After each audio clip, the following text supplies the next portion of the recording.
नमस्कार, मैं प्रियंका राय और आज हम बात करेंगे वुमेन एम्पावरमेंट के बारे में। आज हमारे साथ बैठे हुए हैं सीनियर जर्नलिस्ट विपिन शर्मा जी।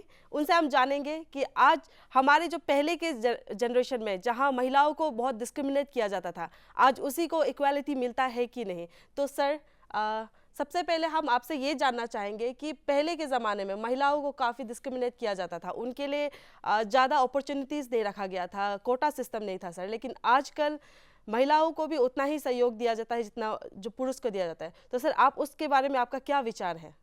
प्रियंका जी, सबसे पहले तो आपका आभार कि आपने मुझे मौका दिया, इस लायक समझा कि मैं आज अपने बड़े इस अहम मुद्दे पर अपने विचार रखूं। तो देखिए, जहां तक मुझे आपका प्रश्न समझ आता है तो मैं बोलना चाहूँगा कि आप जिक्र कर रहे हैं नॉर्थ ईस्ट से जो हमारे भाई बहन आते हैं, बच्चे आते हैं, उनके साथ जो डिस्क्रिमिनेशन होता था, मैं उसको बोलूँगा ये माजी, it is a chapter of the past. क्योंकि अगर 90 के दशक की बात करें, फिर बिगनिंग ऑफ 2000, लेकिन आज के अगर वर्तमान दौर के बारे में अगर हम बात करें तो वैसी घटनाएं नहीं होती। वो नीडो तानिया के साथ जो हुआ था वो तो बहुत ही दुखद घटना, और उससे तो काफ़ी छवि भी धूमिल हुई थी राजधानी की। लेकिन यहाँ पर एक जन जागृति आई है, और मैं देखिए बड़े जिम्मेदारी से, बड़े विश्वास से बोलूँगा, बहुत हद तक उसका श्रेय श्री रॉबिन हिबू जी को भी जाता है। क्योंकि जब उनकी नियुक्ति करी गई थी, उनको नोडल ऑफिसर अपॉइंट करा गया था फॉर द नॉर्थ ईस्ट, तो यहां पर एक नई सुबह का आगाज हुआ था। It was the dawn of a new era. क्योंकि वहां पर पहले क्या होता था कि आप बेतुकी टिप्पणी कर देते थे, अभद्र भाषा का इस्तेमाल करते थे। ये क्यों भूल जाते थे लोग, और कि यहां पर ये नॉर्थ ईस्ट हमारा अभिन्न हिस्सा है हिंदुस्तान का, और हम लोग सब एक हैं। तो यहां पर एक जो नई सुबह का आगाज हुआ और एक नई शुरुआत हुई, वहां पर रॉबिन हिबू जी ने बड़ी अहम भूमिका निभाई। और साथ में सबसे बड़ी बात है कि यहाँ पर आज अगर हम खासतौर पे दिल्ली वासियों की बात करें, वो भी उनको भली भांति पता है कि यहाँ पर नॉर्थ ईस्ट का क्या अहमियत है, क्या योगदान है। तो यहाँ पर मुझे लगता है कि अब बहुत उस पहले वाली स्थिति नहीं है यहाँ पर, और यहाँ पर जो मान सम्मान देना चाहिए वो नॉर्थ ईस्ट भाई बहनों को, बच्चों को मिल रहा है इस समय। तो वो डिस्क्रिमिनेशन पहले वाले हालात नहीं है, लेकिन अभी चुनौतियां काफ़ी हैं आगे। तो यहाँ पर अभी हमें और सफ़र तय करना है, और यहाँ पर एक बात तय है, इसमें कोई शक शुबा नहीं है कि यहाँ पर मिलजुल कर ही हम चुनौतियों से निपटेंगे। जैसे कि मिसाल के तौर पे मैं बोलना चाहूँगा, कोरोना काल का जब दौर आया, सदी की सबसे बड़ी महामारी, और लॉकडाउन की घोषणा हुई, वहाँ पर पूरे देश ने एक अभूतपूर्व मिसाल कायम करी। जब हम लोगों ने बिना किसी भेदभाव के, ये नहीं देखा कि किसी का क्या धर्म है, क्या जाति है, वहां पर हमारा क्या धर्म था, मानवता। तो यही बात को मद्देनजर रखना पड़ेगा कि humanity is the biggest binding factor, और ये देश हम सबका है। यहां पर मिलजुल कर हमने चुनौतियों से निपटना है, और मकसद ये होना चाहिए कि कैसे हम अपने महान मुल्क, महान देश को आगे ले जाएं, महाशक्ति बनाएं, आत्मनिर्भर बनाएं। तो यही मैं बोलना चाहूँगा, क्योंकि आपका सवाल बहुत अहमियत रखता है प्रियंका जी, कि यहाँ पर अब देश को भी आगे ले जाना है, और इंक्लूसिवनेस के साथ साथ हम लोगों ने ये सुनिश्चित करना है कि यहाँ पर किसी तरह का भेदभाव ना हो, रेशियल डिस्क्रिमिनेशन, खासतौर पे जो लड़कियाँ आती हैं। और मैं 2 कदम और आगे चलूँगा, मैं उसमें इजाफा ये करूँगा अपनी बात में कि जो बाहर से विदेशी मेहमान आते हैं, ये भी हमारा दायित्व है कि जब हमारे देश में वो आते हैं एज टूरिस्ट साइट सीइंग करने, तो वो हमारी जिम्मेदारी कई गुना बढ़ जाती है।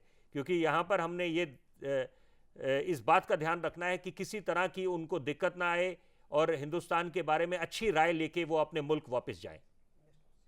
तो सर, जब हम बात करते हैं वुमेन पावरमेंट की, तो सर ऐसा रहता है कि अभी भी बहुत सारे ऐसे ट्राइबल प्लेसेस हैं जहां डेवलपमेंट भी नहीं आया, वहां पर महिलाओं को कुछ समझा नहीं जाता है। तो सर, उसको लेकर आप क्या टिप्पणी करना चाहते हैं, इसी चीज़ को लेकर? जी बिल्कुल, देखिए मैं हर एक मंच पे बतौर पत्रकार एक बात बोलता हूँ कि the story of new India is incomplete without the actual integration of the northeastern states the 7 northeastern states and the mountain state of Sikkim into the mainstream.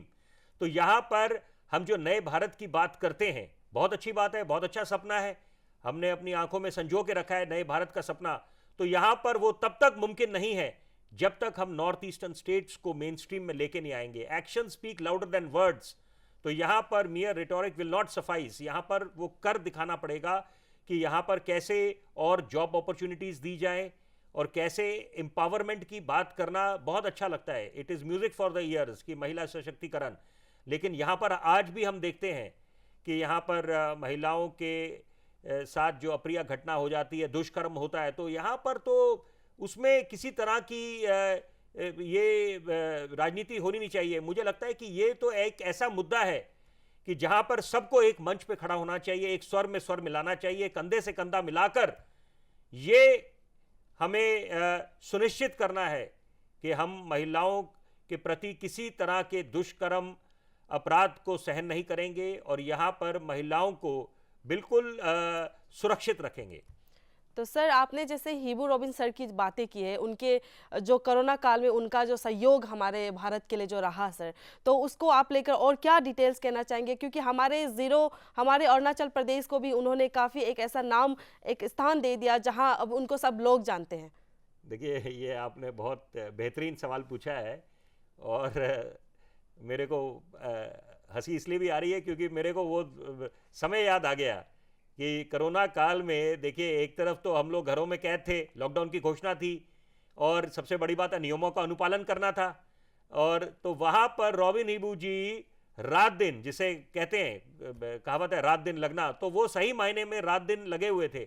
और मेरे साथ, मतलब अगर मैं 3 बजे उनको फ़ोन करूँ रात के और वहाँ पर वो मेरे से बातचीत कर रहे हैं, मैं उनसे संपर्क साध के बैठा हूँ कि सर वहाँ पर ऑक्सीजन सिलेंडर चाहिए, या कोई भी उनको डिस्ट्रेस कॉल्स आते थे तो वो उसके लिए बिल्कुल तैयार रहते थे और मुस्तैदी से काम करते थे। SHOs को डायरेक्ट कर रखा था, जितने अलग अलग एरियाज़ के अलग अलग जुरिस्डिक्शंस के थे, तो वहाँ पर उनको वो दिशा निर्देश देते थे। तो यही उम्मीद करी जाती है कि आप कैसे, जो a leader has to lead by an example, कि आप कैसे एक मिसाल कायम करते हैं, कैसे एक नज़ीर पेश करते हैं, उसी से आपके बाकी जूनियर्स और लोग प्रेरणा ले सकते हैं। शुक्रिया बिपिन जी, आपके साथ बातचीत करके काफ़ी अच्छा लगा और एक होप रह गया कि हमारे जो देश में, हमारे भारत में जो महिलाओं को लेकर आगे काफ़ी ऐसा कुछ देखने को मिलेगा, उनको सहयोग मिलेगा।